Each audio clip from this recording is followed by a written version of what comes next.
हाँ, तो देखिए, चलिए किसी कारणवश वीडियो स्टॉप हो गई थी, ठीक है। तो उसके आगे से देखिए हम कहाँ पर बता रहे थे, भाषा में, ठीक है। तो जब जब इन्होंने अपने विषयों में संस्कृत भाषा का प्रयोग किया है, अब हम बोलते जा रहे हैं, आप लोग सुनते जाओ, लिख लेना, ठीक है। जब जब इन्होंने अपने विषय में संस्कृत भाषा का प्रयोग किया है, तो इन संस्कृत भाषा में इन्होंने तत्सम शब्दों का प्रयोग बहुतायत मात्रा में किया है, ठीक है। इनकी भाषा कौन कौन सी है? इनकी भाषा इसके अलावा कौन कौन सी भाषा है? उर्दू है ना, अंग्रेज़ी, ठीक है, उर्दू अंग्रेज़ी आदि भाषाओं का भी इन्होंने प्रयोग किया है, ठीक है। आदि भाषाओं का इन्होंने प्रयोग किया है, ठीक है।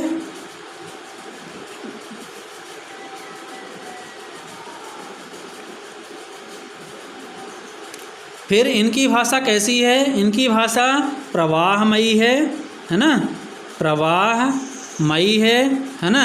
व्यंजक शब्दों का प्रयोग है, ठीक है, व्यंजक शब्दों का प्रयोग है इनकी भाषा में। देखो हम ये शॉर्ट में लिख रहे हैं, जो हम बोल रहे हैं वो आपको लिखना है, ठीक है। इनकी भाषा क्या है? प्रवाहमयी है, व्यंजक शब्दों का प्रयोग किया गया है, ठीक है। समझ गए बात को? और इनकी भाषा में क्या क्या मिलता है? इनकी भाषा में मिलता है लालित्य, हाँ, इनकी भाषा में लालित्य, ठीक है, लालित्य, सजीवता, लालित्य, सजीवता, चित्रोष्मता, है ना, ठीक है, चित्रोष्मता, ठीक है, के साथ साथ व्यंग भी मिलता है, व्यंग भी मिलता है। समझ गए बात को? ये हो गई हमारी भाषा शैली, ये हो गई इनकी भाषा शैली, ठीक है। तो भाषा में आपको ये लिखना है। अब जल्दी से आप शैली भी देख लीजिए कि शैली में क्या लिखना है, ठीक है। शैली में देखिए, तो अब आपको लिखना है शैली में देखिए क्या लिखना है कि इनकी शैली क्या है। इन्होंने अपनी शैली में बौद्धिकता तथा चमत्कार का अद्भुत सामंजस्य किया है ना। इन्होंने अपनी शैली में क्या किया है? बौद्धिकता का, है ना, इन्होंने अपनी शैली में क्या किया है? बौद्धिकता, ठीक है, बौद्धिकता तथा चमत्कार का, बौद्धिकता तथा चमत्कार का अद्भुत सामंजस्य स्थापित किया है ना। जब ये रचनाएं करते थे तो अपनी रचनाओं में शैली का प्रयोग इस तरह से करते थे कि उनकी जो शैली थी उसमें बौद्धिकता झलकती थी और उनकी शैली क्या हो जाती थी? चमत्कारिक हो जाती थी, ठीक है। तो उन्होंने अपनी शैली में बौद्धिकता तथा चमत्कार का अद्भुत संयोग किया है या अद्भुत सामंजस्य बैठाया है, ठीक है। इन्होंने अपनी शैली में बौद्धिकता था चमत्कार का अद्भुत सामंजस्य बैठाया है, ठीक है। अब देखिए आगे लिखोगे, इन्होंने निम्नलिखित शैलियों का प्रयोग किया है। पहली शैली क्या हो गई इनकी? गवेषणात्मक शैली। पहली शैली है इनकी गवेषणात्मक शैली, ठीक है, गवेषणात्मक शैली, ये इनकी पहली शैली है। अब देखिए, अब मैं जो बोल रहा हूँ उसको ध्यान से समझिए और लिख लेना, ठीक है। इसमें आगे लिखना, गवेषणात्मक शैली में क्या लिखना है कि जो श्यामाचरण जी थे, है ना, जो श्यामाचरण जी थे, श्यामाचरण दुबे जी, इन्होंने गवेषणात्मक शैली का प्रयोग कब किया? जब ये कोई शोधपरक विषय लिखते थे, ठीक है। श्यामाचरण दुबे जी जब कोई शोधपरक विषय पर अपना साहित्य लिखते थे तब वो किसका प्रयोग करते थे? गवेषणात्मक शैली का प्रयोग करते थे। फिर जनजातियों, सामाजिक समुदायों के अनुसंधान, है ना, जो जनजाति थी और जो सामाजिक समुदाय थे उनके अनुसंधान से संबंधित जब इन्होंने रचनाएं की तब उन्होंने क्या किया? इस शैली का प्रयोग किया। बस गवेषणात्मक शैली में यही आपको लिखना है। क्या लिखना है गवेषणात्मक शैली में? कि श्यामाचरण दुबे जी जब शोधपरक विषयों पर अपनी रचनाएं लिखते थे तब वो इस शैली का प्रयोग करते थे। जब उन्होंने जनजातियों एवं सामाजिक समुदायों पर क्या किया, शोध किया, है ना, उन्होंने क्या किया, शोध किया, तब उन्होंने इस शैली का प्रयोग किया। समझ के बात को, इतना आपको लिखना है। दूसरी शैली क्या है, भावात्मक शैली। दूसरी है, इन्होंने किसका प्रयोग किया, भावात्मक शैली का।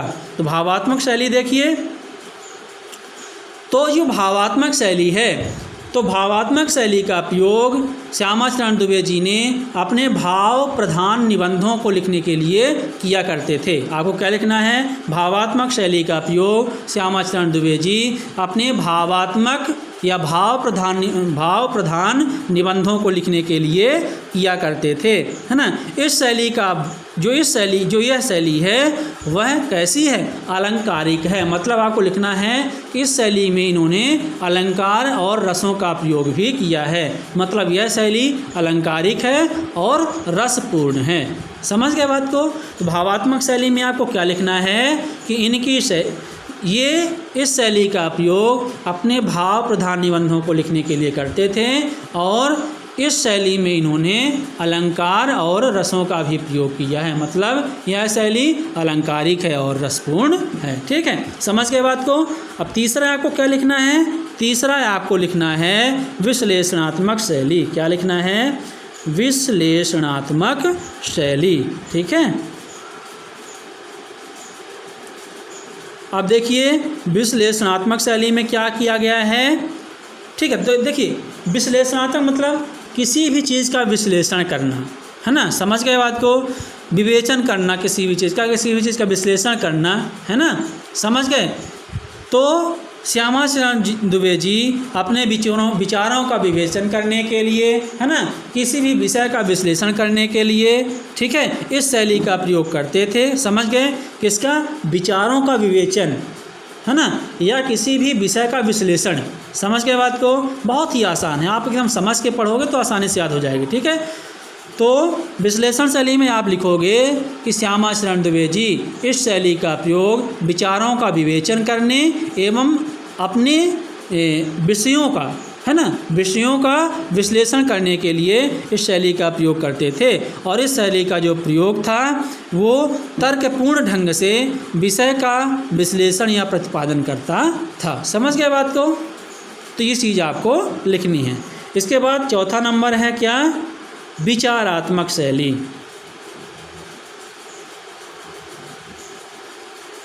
अब देखिए विचारात्मक शैली में आपको क्या, जो हम बोल रहे हैं आपको वही लिखना। ठीक है, विचारात्मक शैली में आपको क्या लिखना है कि श्यामा चरण दुबे जी हमेशा विचारों से प्रभावित होकर विचार प्रधान निबंध लिखने में या विचार प्रधान निबंध लिखते थे।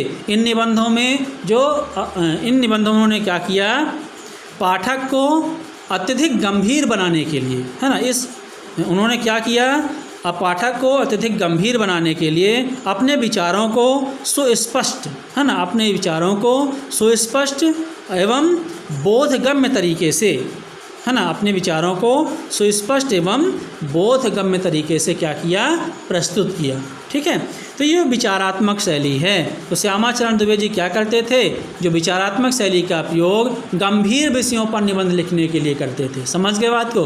आपको कैसे लिखना है, श्यामा चरण दुबे जी विचारात्मक शैली का प्रयोग किसी गंभीर विषयों पर निबंध लिखने के लिए करते थे। ठीक है, और इन विषयों में पाठक को गंभीर बनाने के लिए अपने विचारों को सुस्पष्ट एवं बोधगम्य तरीके से प्रस्तुत किया करते थे। ठीक है, तो ये आपको लिखना है।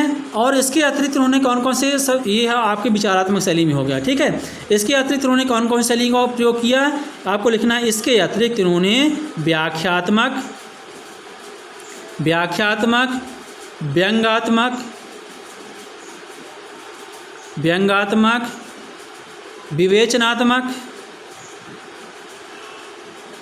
विवेचनात्मक एवं उद्धरण शैली, है ना, एवं उद्धरण शैली का प्रयोग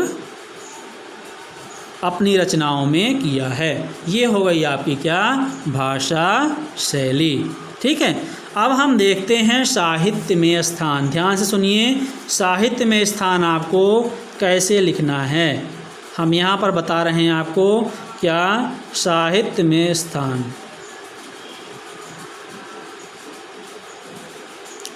साहित्य में स्थान हम जो बोल रहे हैं उसको ध्यान से सुनिए और उसी को लिखना है। तो कैसे लिखना है, कि पंडित श्यामाचरण दुबे जी एक महान समाजशास्त्री एवं साहित्यकार थे। ठीक है, उनकी रचनाओं में मानव, समाजवाद, संस्कृति एवं शिक्षा आदि के विषयों से परिपूर्ण हैं। या आदि विषयों में उन्होंने अपनी विचारों को तर्कपूर्ण ढंग से प्रस्तुत किया है।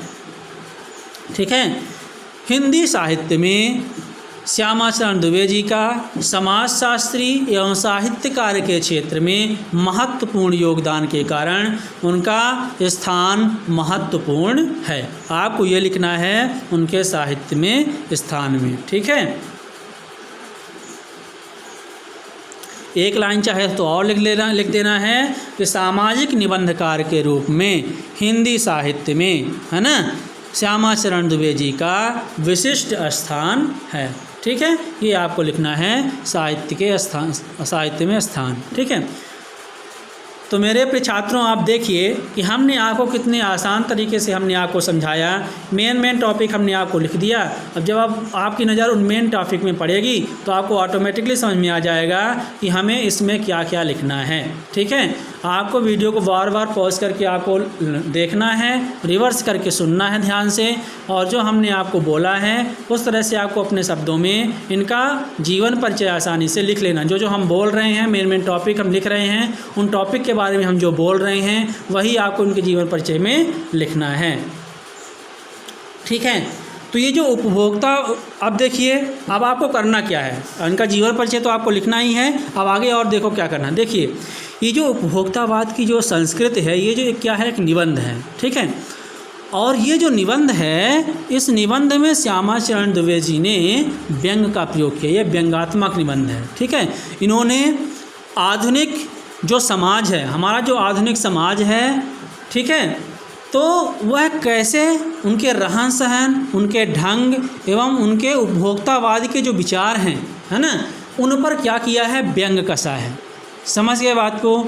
और आप जब इस पाठ को पढ़ोगे तो ऑटोमेटिकली आपको समझ में आ जाएगा कि जो आधुनिक जो विज्ञान है, आधुनिक विज्ञान का जो हमारे जो लोग हैं वो आधुनिकवाद में किस तरह से अंधे हो गए हैं। ठीक है, उनको लाभ हानि का कुछ फ़र्क ही नहीं पड़ता है। ठीक है, वो अपने विलासिता में, है ना, अपने उपभोग में, अपने विलासिता में इस तरह से लीन हो गए हैं कि उनको किसी भी चीज़ का कुछ ज्ञान ही नहीं रहा, है ना, आगे पीछे को सोचते ही नहीं हैं। ठीक है, तो इस तरह से इस निबंध में ये चीज़ें बताई गई हैं और श्यामाचरण दुबे जी ने उन सब विषयों पर प्रकाश डाला है जो आज के समय में हो रही हैं।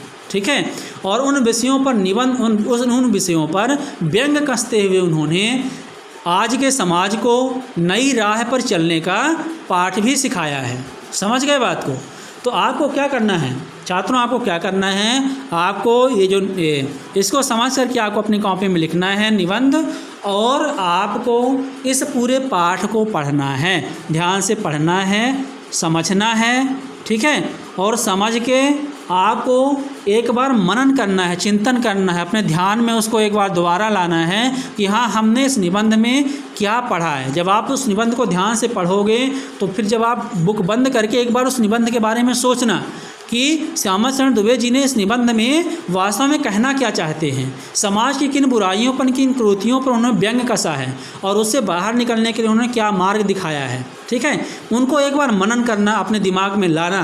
ठीक है, तब जब आप ये सारी चीज़ें करोगे तो इस पाठ के बारे में आपको गहन अध्ययन हो जाएगा।